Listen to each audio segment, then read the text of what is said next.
Good morning. 4 વાગી ગયા છે અને 4:30 આપણે ગાડી લઈને આપણા જીમ તરફ જઈ રહ્યા છો. અને બધા લોકોનો મેઇન પ્રશ્ન એ હોય છે કે સવારે વહેલા કેમ જાગવું. તો એનો જવાબ બસ એ જ છે કે તારા માટે તું જાગ.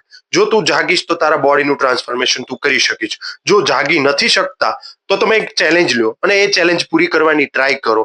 આપણી આ ટ્રાય શરૂ જ છે ને આપણી ચેલેન્જ પણ શરૂ છે. તો હવે આપણે જીમ તરફ જઈ રહ્યા છીએ અને આપણે હવે જીમ પહોંચી ગયા છીએ અને હવે જીમના આપણે સ્ટેપ બાય સ્ટેપ દાદર ચડશું અને ત્યાં તમે જોઈ શકો છો કેલરીઝ લખેલી છે, કેટલીક બર્ન થાય છે તમારી કેલરી અને તમે જોઈ શકો છો જીમના પગથિયે આપણે ચડી રહ્યા છો અને આપણે આપણો વજન કરીશું અહીંયા.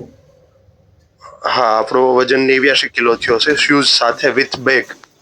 અને હવે આપણા જીમના કમ્પાઉન્ડમાં આપણે જઈ રહ્યા છીએ. હા, હવે આપણે જીમમાં પહોંચી ગયા છીએ અને આપણે હવે ટ્રેસિંગ કરી રહ્યા છીએ, તમે જોઈ શકો છો.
સીટેડ સિંગલ આર્મ રો આપણે કરી રહ્યા છીએ. જો આપણે પરફેક્ટ કરતા હોય તો ઠીક છે, બાકી કોઈ પણ કોમેન્ટ કરી શકો છો કે કઈ રીતના કરવું જોઈએ. અને આપણે પણ બિગિનર છીએ તો આપણે શીખી રહ્યા છીએ.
હવે આપણે પુલ ડાઉન બેક એક્સરસાઇઝ કરી રહ્યા છો, તમે જોઈ શકો છો. અને જો તમે પુલ ડાઉન બેક એક્સરસાઇઝ મારી પરફેક્ટ થાય છે કે નહીં તે તમે મને કોમેન્ટમાં જણાવી શકો છો.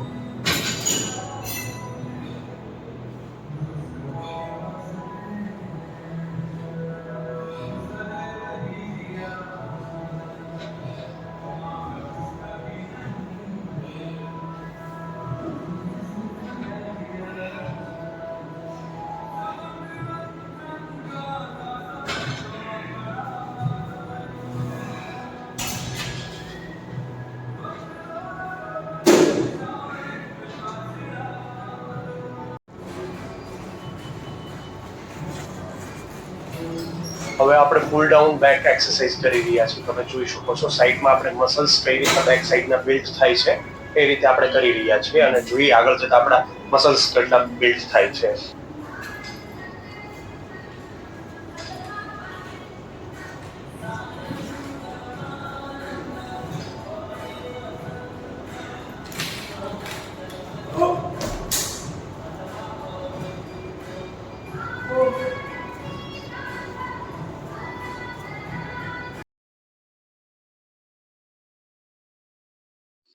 હવે આપણે ટી બાર રો સેટ કરવાના છે અને 3 સેટના બાર કરી રહ્યા છીએ. તમે જોઈ શકો છો ટી બાર રો કેટલા લોકો કરી રહ્યા છે અને કેટલા સાઇટ મારે છે મને કોમેન્ટ સેક્શનમાં જણાવો.